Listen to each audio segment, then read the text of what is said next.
Bonjour, dans cette vidéo, je vais vous présenter les outils que je vais utiliser pour l'année 2025. Donc à la fois des journaux et outils de réflexion et tout ce qui concerne la planification et la gestion de projets d'objectifs. On va commencer par les outils de planification. Je mets ça de côté. Alors pour commencer, j'ai simplement un carnet que j'utilise juste pour noter des idées en vrac comme ça. Donc ça part partout avec moi, c'est histoire de pouvoir noter des choses, des rendez-vous. Donc ça, ce sera plus du perso. Donc c'est un carnet Leuchtturm 1917 en taille B6+. Donc il est assez léger, il y a très peu de pages, à peu près 123 il me semble. Voilà, 123 pages. Vous voyez, j'ai fait une grille et un test de page pour le stylo, le feutre, pour voir comment ça transparaissait à l'arrière. Donc on voit bien que ça marque quand même pas mal le papier, mais moi ça me dérange pas parce que j'aime beaucoup la douceur de ce papier-là et la finesse aussi, qui fait que le pen n'est pas très lourd à porter.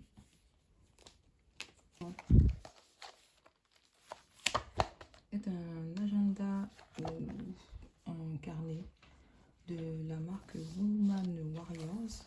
C'est une marque française et la spécificité de ce carnet là, c'est que je l'utilise pour le travail. Voilà, donc en fait ce dont j'ai besoin, c'est de to-do list pour noter toutes les tâches qui m'arrivent dans la journée et celles que je planifie également.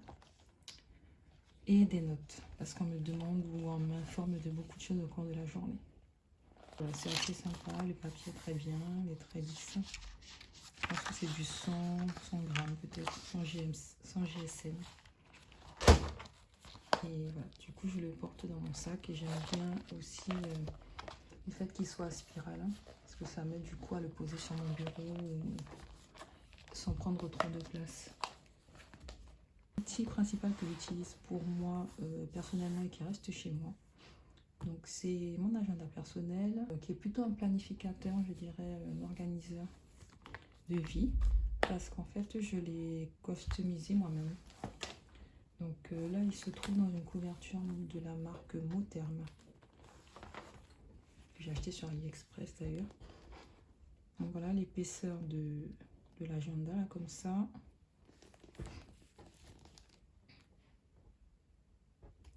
Donc ça c'est lourd hein, quand même.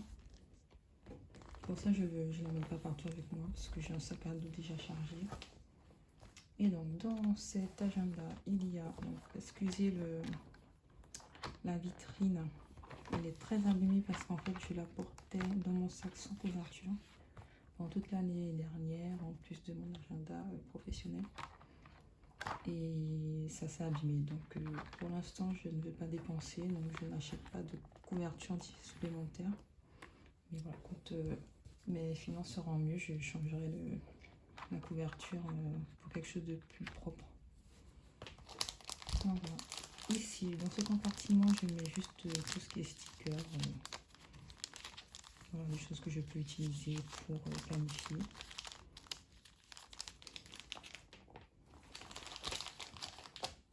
Il y a différents sticky notes, voilà, des choses comme ça. Ici, les marqueurs de page transparents. Pareil ici, voilà, juste quelques stickers encore. Des petites cartes indicatives, des petits mémos pour la planification. Dans ça, j'ai juste récupéré de mon ancien agenda une feuille de suivi des routines, des habitudes, décomposées pour les habitudes qu'on fait toute la journée, le matin, l'après-midi et le soir. Parce que sur Notion, j'ai une evening et une morning routine qui est décomposée, détaillée. J'aimerais bien la traquer aussi dans mon agenda. Donc c'est recto verso. Il y en a plusieurs comme ça que j'avais acheté en lot, donc j'aimerais bien les utiliser. Et si ça fonctionne bien, ben, j'en achèterai une version qui est compatible avec les anneaux, les disques plutôt. J'ai ça. Ensuite, j'ai une weekly review. C'est une feuille qui permet d'évaluer sa journée, sa semaine plutôt. Comment ça s'est passé, pourquoi je suis reconnaissant, les réussites de la semaine, ce que j'ai appris, ce que je souhaite améliorer et ce qui est prévu pour la semaine prochaine.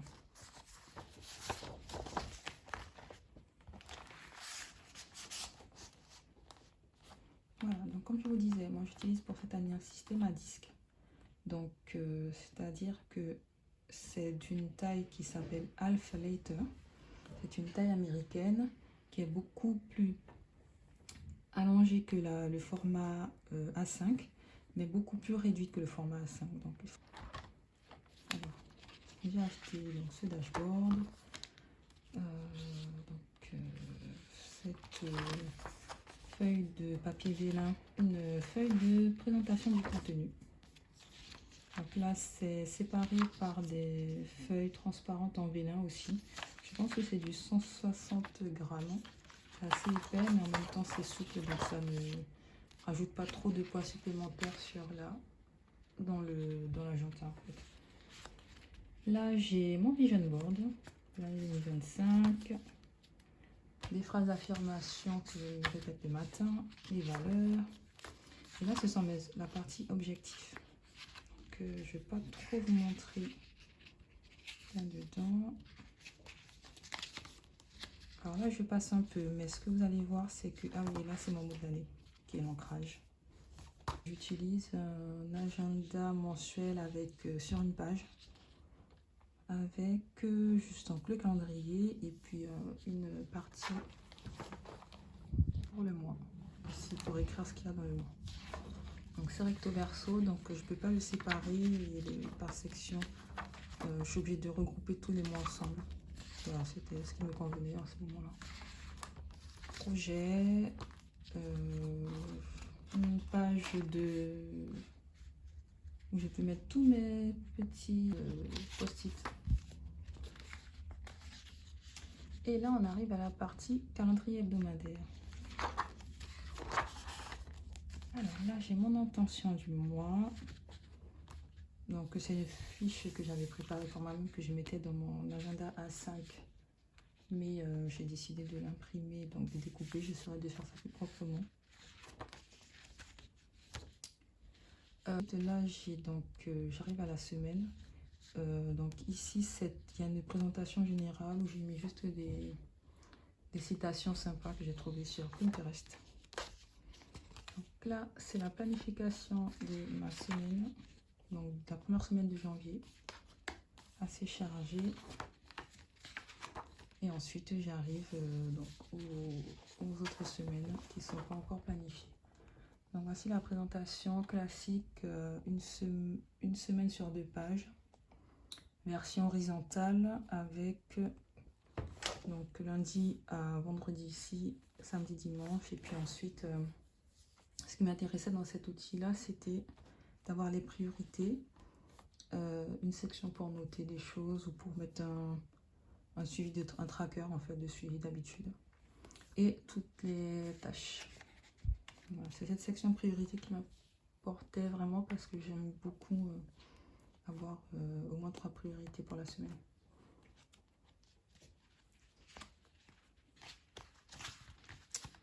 Voilà, donc ça se suit comme ça toute l'année. J'ai réussi à caser toute l'année 2025 dans cette section. Donc je suis contente parce que j'aime bien avoir toute mon année. Voilà, ça représente ça à peu près en épaisseur. Ensuite, on arrive à une troisième section qui est une section où je vais mettre juste une page de planification journalière. Donc ici, j'ai mon lundi, mardi, mercredi, jeudi, vendredi, samedi, dimanche. Et ensuite, ça repart comme ça. Donc là, c'est un insert que j'avais utilisé l'année dernière, mais je les ai réutilisés. Je piochais dans ce que j'avais déjà et d'acheter.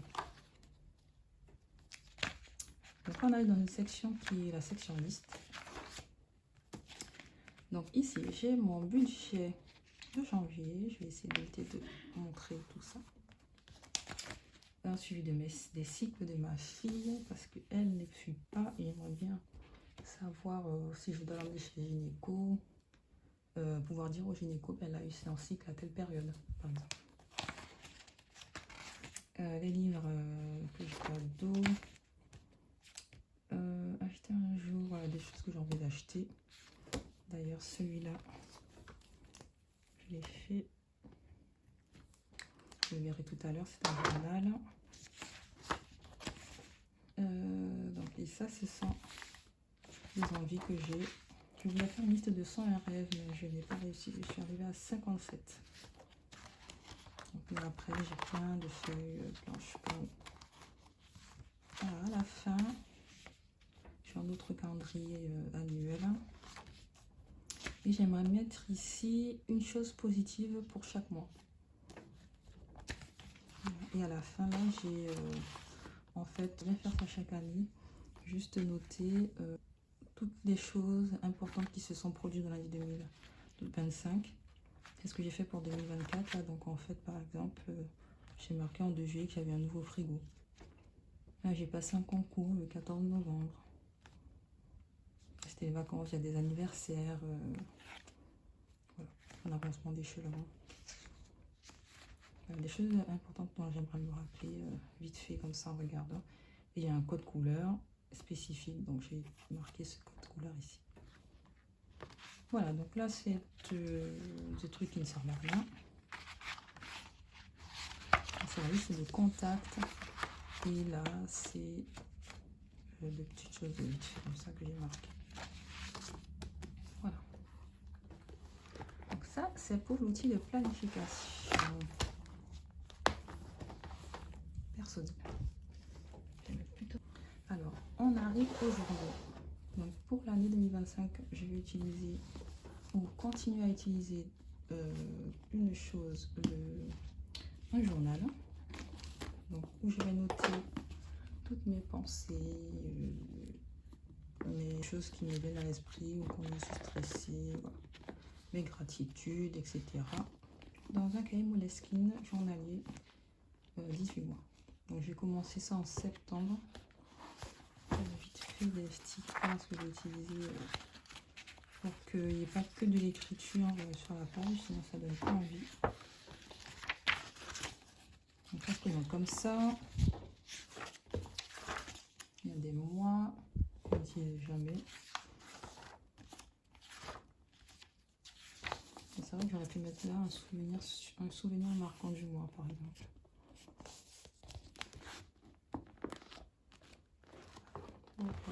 Là, c'est épais. Et chunky. Et donc, je l'ai bien rempli. Voilà, des jours où je ne remplis pas, c'est pas grave. Et je suis assez régulière dans ma pratique parce qu'en fait, je ne me prends pas la tête. J'ai un système assez simple. Vous voyez, par exemple, là, je mets juste une chose que j'ai faite pour le travail, le T. Une chose que j'ai faite pour moi, le M, et une chose que j'ai faite, et une histoire que je pourrais raconter, un highlight du jour. Voilà, donc je fais ça tous les jours, et des fois je peux mettre une gratitude, un cœur pour mettre une gratitude. Et quand je suis stressée, quand j'ai des questions, ben, j'écris plus. Peu importe si je dépasse, hein. C'est pas grave. Alors, pour vous montrer comment c'est juste des pages lignées. Avec la date du jour ici. Papier Moleskine fin, je pense que c'est du 70 ou du 80 GSM. Celui que j'ai eu de la chance parce qu'il est compatible avec les stylos plumes et pas mal de stylos en général gel. Alors, je suis tombée sur une bonne, sur un bon lot de Moleskine parce que d'habitude tout transparaît, même les stabilos là, ça devient vraiment laid.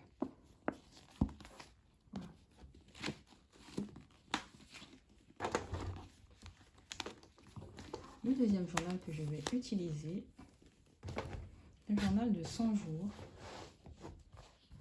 qui est le Be Becoming a Warrior Journal. Voilà. Et c'est de la marque Intelligent Change. Donc, comme mon mot de l'année est l'ancrage, je trouvais que c'était un journal qui pourrait m'aider dans cette pratique, dans cette tension que j'ai pour l'année. En français, ça veut dire deviens une guerrière. J'aimerais bien être une guerrière pour moi-même, en fait. Devenir courageux, ne pas flancher. Parce que je me critique beaucoup de pensées limitantes. Je suis assez dure envers moi-même, donc c'est pour ça que je trouvais que c'était intéressant que je travaille sur ça cette année. Ça se présente. Et donc, là, ici, j'ai écrit derrière une lettre à moi-même pour l'année, que je lirai le 31 décembre. Voilà, après, donc ça se présente comme ça avec des questions, des thématiques sur la gratitude. Ouais, la première partie concerne la gratitude et manifestations. Des questions particulières à répondre. La deuxième partie concerne les peurs, faire face à ses peurs. Et le troisième chapitre concerne la découverte personnelle et la croissance. Donc la croissance, pour info, est une de mes valeurs personnelles. Voilà, j'ai ça qui va m'accompagner en 2025 et j'aimerais bien le finir. J'avais fait à la fin un test de stylo, juste pour voir comment il tenait les stylos bic, les stylos gel. Voilà, on voit un peu à travers, mais c'est pas grave parce que le papier il est fin, mais il est de bonne qualité quand même. Donc c'est un format B5, assez grand, il donne du coup il y a assez de place pour écrire quand on veut.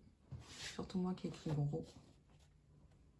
Voilà, pour récapituler, j'ai ce journal-là, développement personnel, ce journal-là juste pour noter les réflexions du jour, gratitude, ce que j'ai fait, pas fait.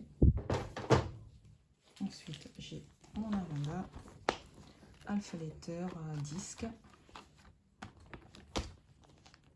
donc une vue horizontale, hebdomadaire et quelques pages journalières pour m'aider, mes objectifs. Là, c'est l'agenda One Warrior pour le travail. Sachant qu'au travail, j'utilise aussi Outlook Calendar, donc tous mes rendez-vous dessus. Et carnet de notes qui m'accompagne pour noter des choses plus ou moins intéressantes ou pas. J'avais marqué par exemple ici les cycles, les différentes phases du cycle, folliculaire, ovulation, lutéale, menstruelle. Voilà, et à quoi ça correspondait en termes d'énergie, quel sport on pouvait faire dans cette période. Merci, à bientôt.